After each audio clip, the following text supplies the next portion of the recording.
Hello everyone. आज हम लोग समझेंगे कि आखिर रॉक फॉस्फेट से कैसे अलग अलग फॉस्फोरस के फर्टिलाइजर्स बनते हैं, क्या केमिकल्स का यूज होता है। ठीक है, इन सब चीज़ों की आज हम लोग बात करेंगे। तो अगर हमें जानना है कि भाई फॉस्फोरस के फर्टिलाइजर कैसे बन रहे हैं, तो सबसे पहले हमें पता होना चाहिए कि भाई रॉक फॉस्फेट या फिर एपेटाइट होता क्या है। एपेटाइट का नाम तो सुना होगा, रॉक फॉस्फेट। देखो भाई, एपिटाइट आपको पता होना चाहिए कि फॉस्फोरस का एक इनऑर्गेनिक मिनरल है। क्वेश्चन डायरेक्ट पूछता है आपके एपिटाइट के रिगार्डिंग।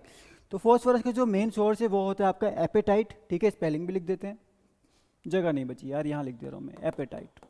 इसका फॉर्मूला देखो, मैं यहाँ लिख रहा हूँ CA10PO4 6F2।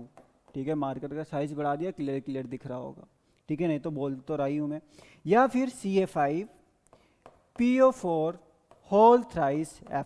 ठीक है, F मतलब 2 से डिवाइड कर दिया, दोनों एक ही बात है। ठीक है, दोनों एक ही बात है। CA10PO4 6F2, this is apatite, या फिर इसको फ्लोर एपिटाइट भी कह देते हैं। फ्लोर मतलब फ्लोरीन, फ्लोरीन लगाए ना, तो फ्लोर एपिटाइट भी इसको कह दिया जाता है।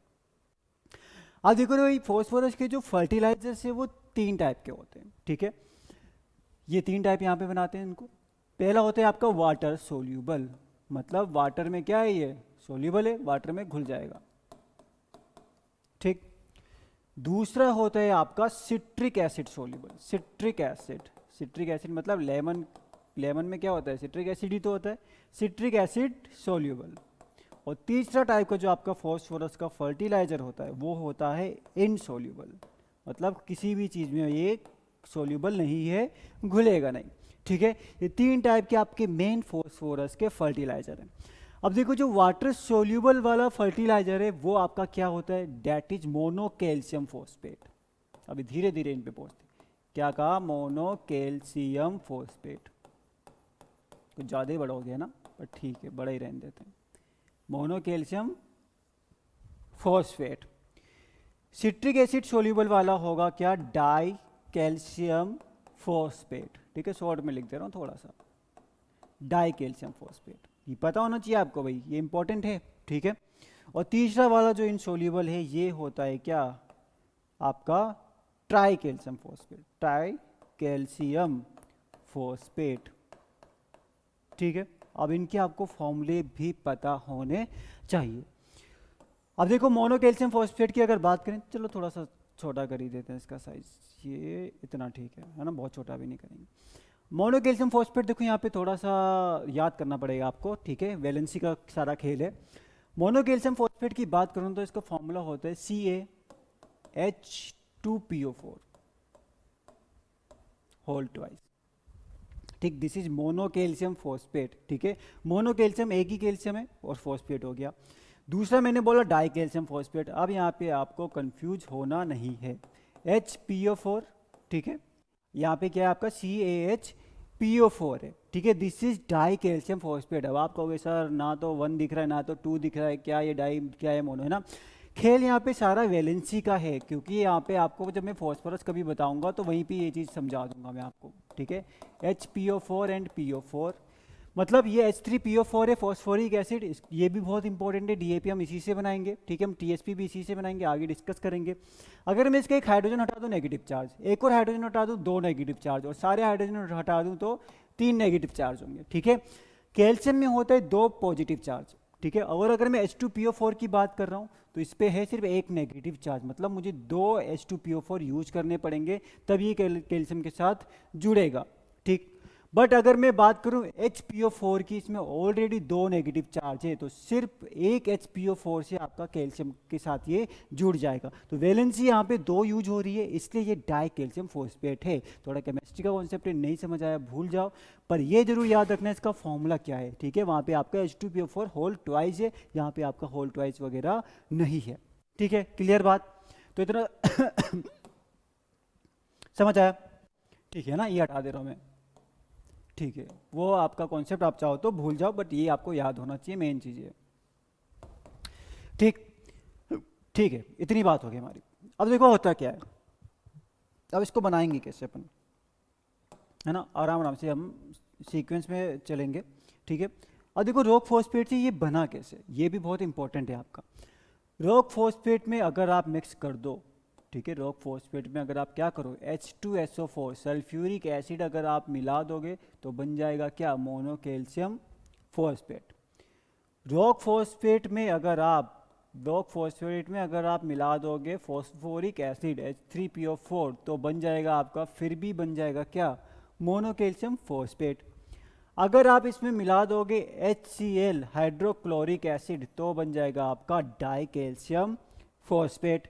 और अगर आप क्या करोगे, ये देखो रॉक फॉस्फेट को हटाना पड़ेगा अपन को, यहाँ से बहुत ज़्यादा बड़ा हो गया है ना, तो इसको थोड़ा सा हटाते हैं। समझ तो गई हो इतना बड़ा बड़ा रॉक्स बनाए हैं तो रॉक फॉस्फेट ही है।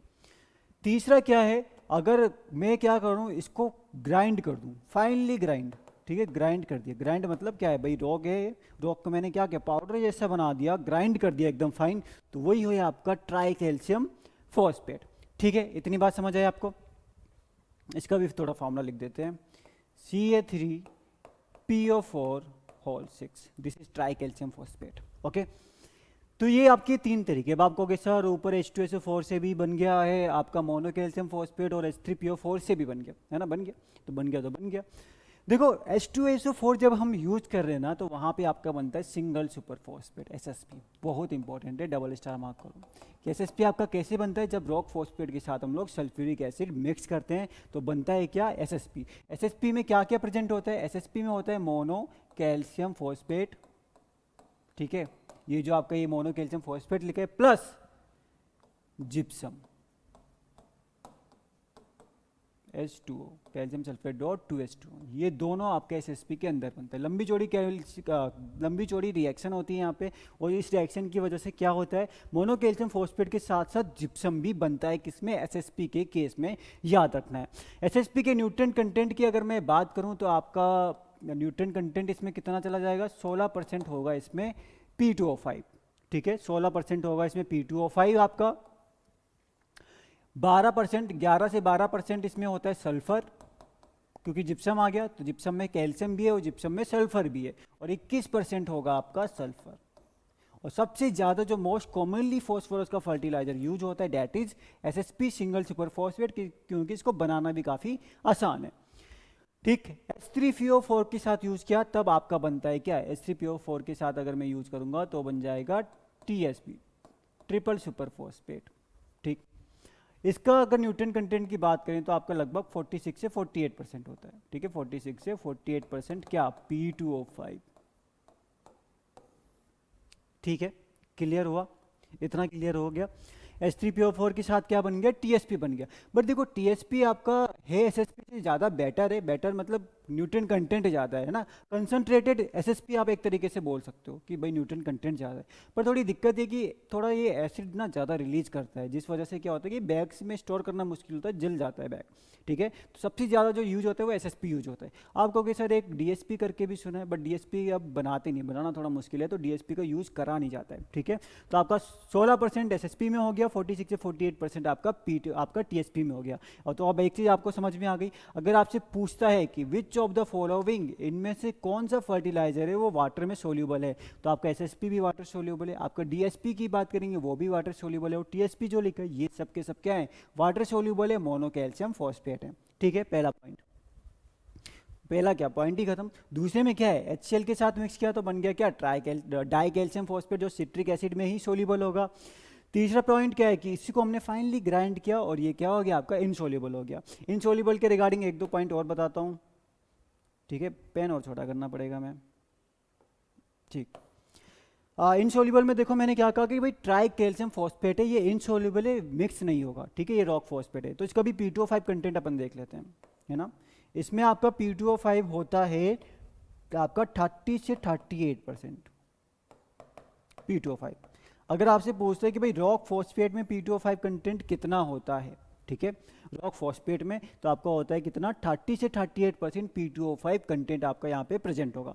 इसके अलावा एक और बात है यहाँ पे, हाँ भाई ये इनसोल्यूबल है, ठीक है, ये जल्दी डिजोल्व नहीं होगा, तो इसलिए अगर हम इसको एसिडिक सॉइल में डालें, जैसे राइस की केस में डाल दें, तो फायदा ये होगा कि भाई pH कम है तो थोड़ा थोड़ा धीरे धीरे सोल्यूबल होता रहेगा और फॉस्फोरस को रिलीज करेगा। एक बार में ज़्यादा रिलीज हो गया तो ऑब्वियसली बात है, फिक्स कंसंट्रेशन बहुत ज़्यादा बढ़ जाएगा, ठीक है, लॉस बढ़ जाएगा।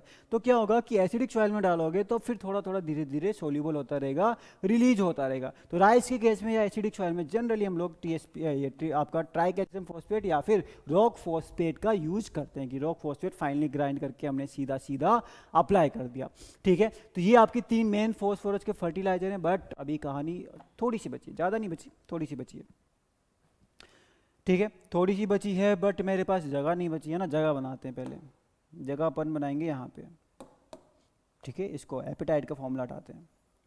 देखो मैंने आपको फॉस्फोरिक एसिड का बनाया कि भाई टीएसपी बनता है, बट फॉस्फोरिक एसिड बहुत काम की चीज़ है, फॉस्फोरिक एसिड ही सारे फॉस्फोरस के फर्टिलाइजर बनाता है। देखो फॉस्फोरिक एसिड मतलब H3PO4, ठीक। आप फॉस्फोरस फर्टिलाइजर की बात कर ही रहे हैं तो डीएपी क्यों छोड़ दें। देखो अगर आप इसमें अमोनिया गैस पास करा दोगे ना, मैं क्या बोल रहा हूँ, अमोनिया गैस मतलब प्लस NH3, तो आपका बनता है मोनो अमोनियम फॉस्फेट, ठीक है, मोनो अमोनियम फॉस्फेट। अगर आप इसमें थोड़ी ज़्यादा अमोनिया पास करा दोगे, 2NH3 लिख दे रहा हूँ, तो बन जाएगा डाई अमोनियम फॉस्फेट, है ना। मोनो अमोनियम मतलब एक अमोनियम फॉस्फेट, डाई अमोनियम मतलब 2 अमोनियम है उसमें, ठीक है, और फॉस्फेट, ठीक। तो ये आपका यहाँ पे बन गया।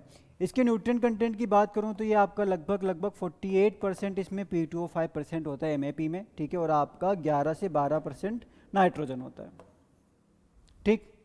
डीएपी की अगर मैं बात करूं तो इसमें आपका 16% होता है नाइट्रोजन और आपका 46% होता है P2O5, ठीक है। दिख रहा है तो अच्छी बात, नहीं दिख रहा तो सुन लो, ठीक है, ठीक है, सुन लिया ना। डीएपी में क्या बोला, 16% और आपका 46% क्या होगा यहाँ पे, P2O5 हो जाएगा। समझ में आ गई बात। H3PO4 में क्या मिला देंगे, यहाँ पे अमोनिया मिला देंगे, तो बन गया आपका MAP और DAP, ठीक है। ये समझ में आ गया आपको, water soluble, citric acid soluble और इनसोल्यूबल, ये 3 यहाँ पे इस तरीके से प्रेजेंट है, ठीक है। आई होप ये सेशन समझ में आया होगा, काम का लगा होगा। थैंक यू सो मच, मिलेंगे आपसे नेक्स्ट सेशन में।